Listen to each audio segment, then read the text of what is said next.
everybody to the Q&A weekly webinar. We're going to get started here in just one moment, but before we do, if you can confirm that you can both hear my voice as well as see my screen, and then we can get started with today's webinar call. Dean is saying yes and yes. That's confirmation enough for me. So we can get started. Hello to Stephen as well. Alrighty, low number of attendees today, so that's interesting. Alrighty, so WooPlayer Q&A weekly webinar call where we answer questions, provide guidance and training on any advanced feature, as well as cover any video utilization business cases, as well as showcase new stuff that we are working on, as well as collect feedback, criticism, ideas, suggestions, etc., in an effort to keep improving WooPlayer and keep providing additional value to your businesses through video. Alrighty, my name is Peter, product manager of WooPlayer, and I'll be your host for today.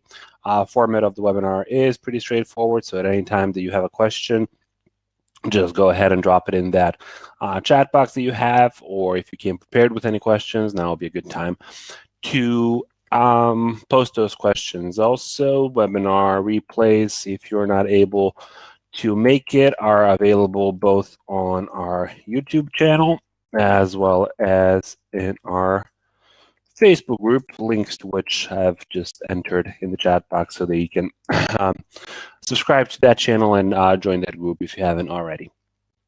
Alrighty. I think that's all with regards to housekeeping. If I missed anything, someone can remind me. Otherwise, we can get straight to it. One thing that's new and updated that's available in WooPlayer, it's by no means ready, but it's just available for anybody who wants to test it out.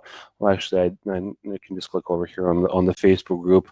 I posted on if you guys are joined on the Facebook group, so sometimes I post updates on sort of upcoming stuff and what's new and exciting in the WooPlayer in this group. So you can in this video, let me just mute it so it doesn't go into my ear. All right, so there we go.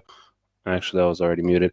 So in this video, I demonstrated the utilization of the recently added ability to push tags to the CRM. So I've talked about this in the webinar previously, similar to how you can enter in custom code. You can also now, as you might have noticed, push tags to CRM. So for example, you can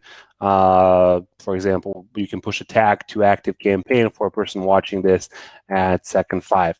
So that was all well and fine, and then we sort of elaborated on that with the ability to push funnel answers as tags to the CRM. So in this video, I just briefly demonstrated how answering I skipped over it, but answering questions in a funnel. So I answered sneakers there and casual, et cetera, et cetera. So I answered different things in the funnel and then filled out the lead generation form. And then in the CRM, initially this is working for ActiveCampaign, Intercom, HubSpot, and webhooks. You can see that all of those funnel answers have been on submission of that lead capture form.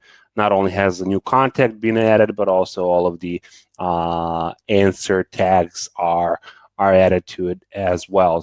So if anybody has interesting use cases for this or is curious about how this could work, we already have a few people who have utilization for this, but if anybody's interested about this and has any suggestions for further improvements on this, or would like to see a particular integration supported with this, do ping us or let us know so that we can prioritize that accordingly. So that's one thing that was added. Also, just want to answer a question which we got over the week with regards to hotspots. I think this can be beneficial to some people with regards to understanding how hotspots animations work, or rather keyframing works. So the question was regarding how can I create a hotspot which moves from one position to another while stopping at a point in between. So this video, I don't know what this video is, doesn't matter necessarily. So we'll give this some nice duration. So we'll give it, I don't know, 55 seconds. I don't know why I can't type. There we go. So 55 seconds. And we're starting at second 2. All right, so cool. So in second 2, we can have the starting position over here. And then perhaps we want to move up to, let's say, at second 10 to be at this point, and then we wanted to pause there for the next 10 seconds. So how do we do that? So if we want the keyframe to pause at this point and stay there for 10 seconds, all that we need to do is add an additional keyframe with the same position. So this would need to remain there until second 20, right? So this will remain there until second 20 before we move on with the animation. So then at second 30, we can move. So that's 31, that doesn't matter. So at 31, we can continue moving. So how this is going to work is at the initial position, we're going to be there. Then we're going to move here to second 10, and we're going to stay there until, sorry, we're going to stay there until second 20. So hopefully that makes sense. So you basically make a buffer frame for the duration of the pause that you want with the same position. So hopefully that elaborates that. And if it doesn't, I can gladly dive into it a little deeper. All right. Roy has a question. I am having issues in the loading time of my videos when I post them into my ClickFunnels account. I think you were checking this out earlier. My load time is not by my embed code, but now by HTML scripts is taking over 10 seconds in some cases to load. What can I do? Also not able to publish my code using the beta performance optimization. Is this being worked on? Or even though it is in the beta stage? Yeah, so if I remember correctly, this was a ticket from earlier today that you opened. So that's definitely something that we're working on as an active issue. I don't know if there's another question that needs to be addressed there, maybe only curious thing about that is one thing that we've rarely faced is that private member access area with lessons inside of ClickFunnels. That's something maybe that's throwing in a factor in there that I'm might be conflicting with the beta performance optimization code. But as I believe I answered in the ticket, we'll investigate it and let you know what we find out as soon as we do. Dean is saying thanks for the quick tutorial keyframing. Sure. I don't know if I missed anything.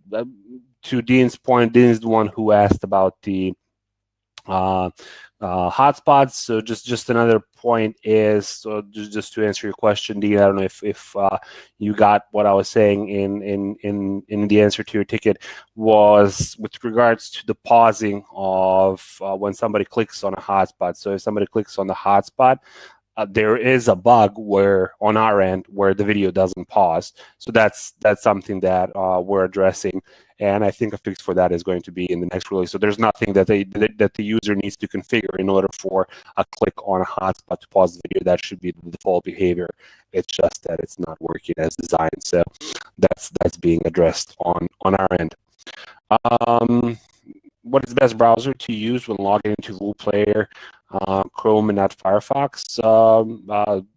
The entire development of WooPlayer is inside of Chrome with regards to the main application, the editing application that we're working on. We're not giving that as much significance with regards to cross-browser compatibility as we are to the player application itself. But basically, when we're working on adding new features in the editor or optimizing something in the editor, we're testing all of that in Chrome.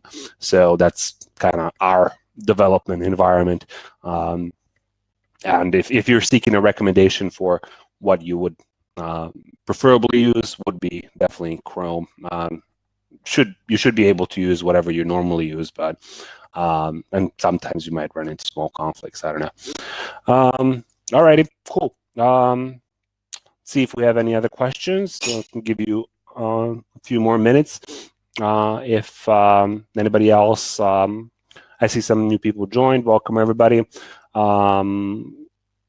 If anybody has any questions, we can just, Stephen has a question. This should probably go to support. When YouTube link is broken, the player throws a silent 500 error in my Chrome. If you can reproduce this, could that be a placeholder image without the error instead? If without the error. So what's the scenario there? The YouTube video has been taken down for some reason, for example, or the link is changed. So instead of throwing an error, could we instead just load some sort of a image placeholder in place of it? Yeah, we could. The tricky part about that is that then somebody's not going to know that there's an error. But from a, I guess I see the benefit of optimizing it in that way, so that the end user, the viewer of the video, is not aware of the error. But then it comes to, hey, why is the video not working?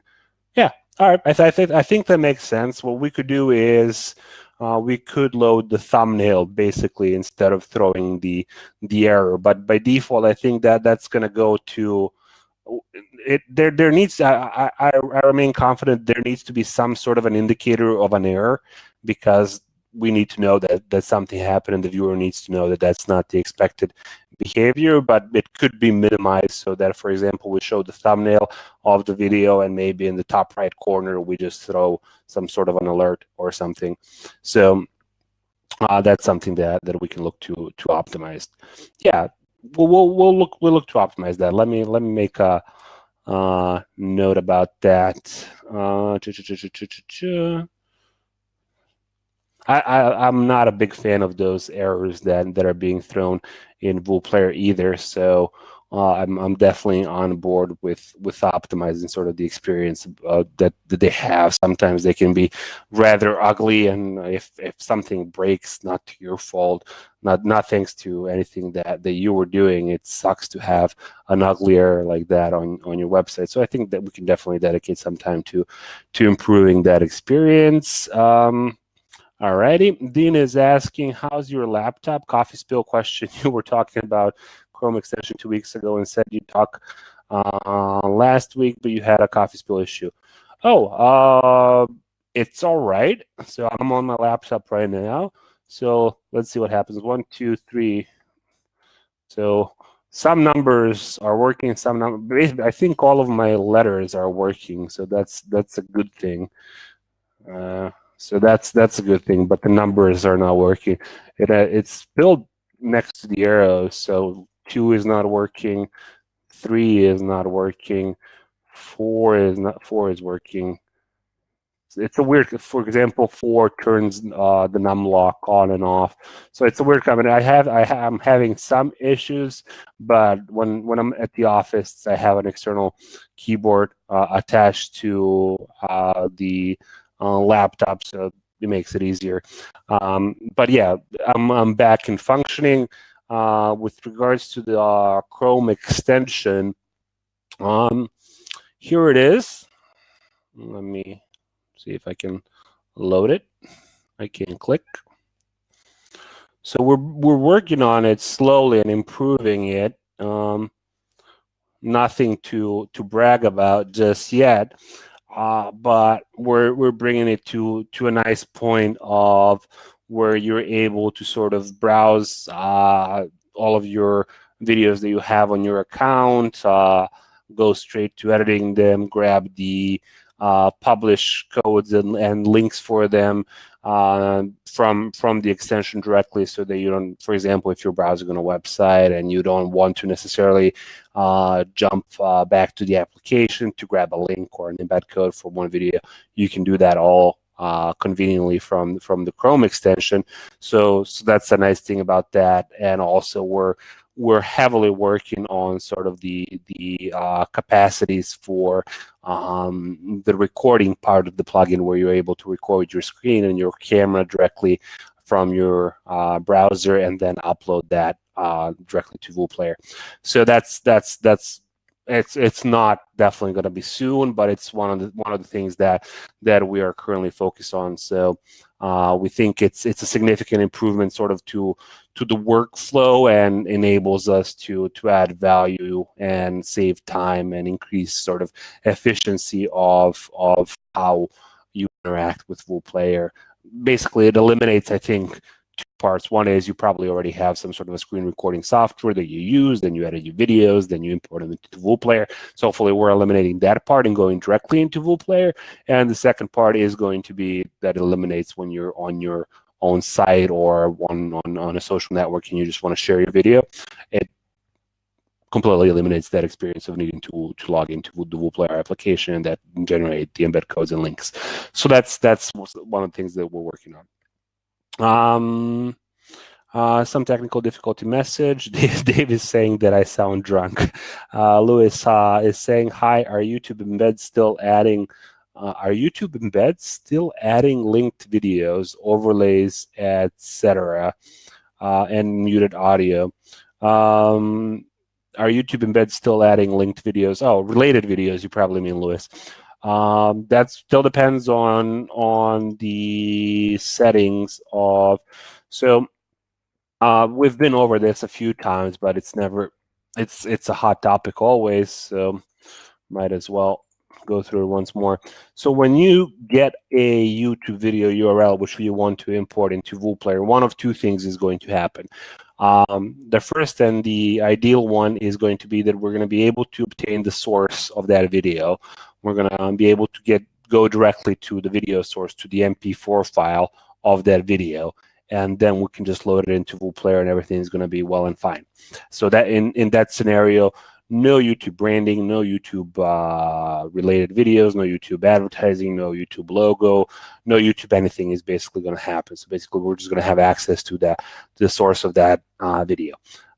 Second scenario, which is not ideal, is if we're not able to do that. So if we get restricted access errors when we try to access the source of that video, then we're forced to basically embed the YouTube player within the VooPlayer and then control it dynamically, but still you basically have a nested YouTube player inside of VooPlayer, meaning that anything that would happen with a regular YouTube embed that you grab from the YouTube embed code would happen inside of VooPlayer, such as related videos, branding, etc., etc., etc.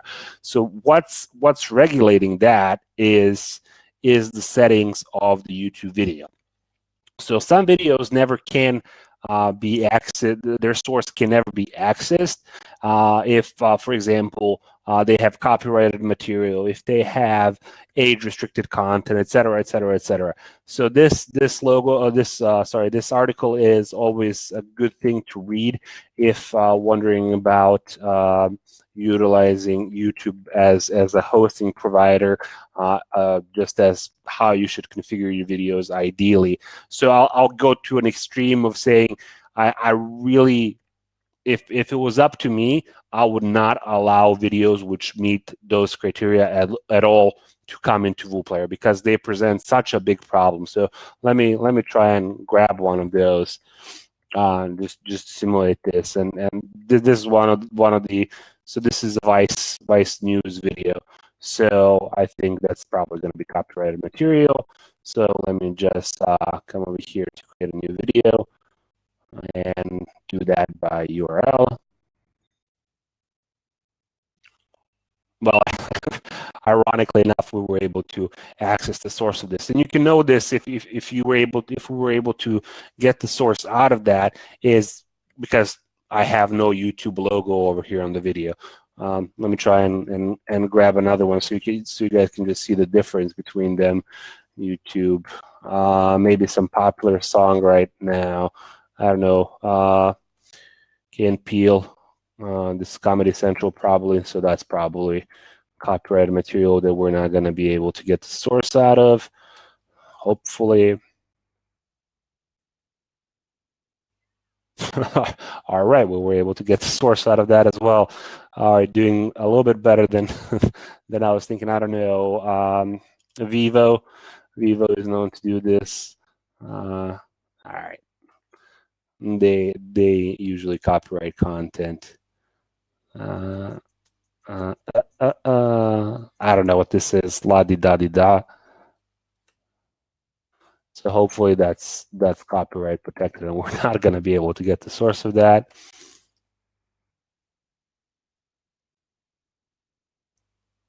All right, that looks like it's going to be it. And you can see what happened right now. So you can see that this is going through the YouTube player with the YouTube logo, and you have the branding, the channel branding, and the video title up on the top. That means that we were not able to get the source of the video, but basically we're loading the YouTube player within VooPlayer. So you are controlling it via VooPlayer controls, but that's definitely a YouTube player, as you can see.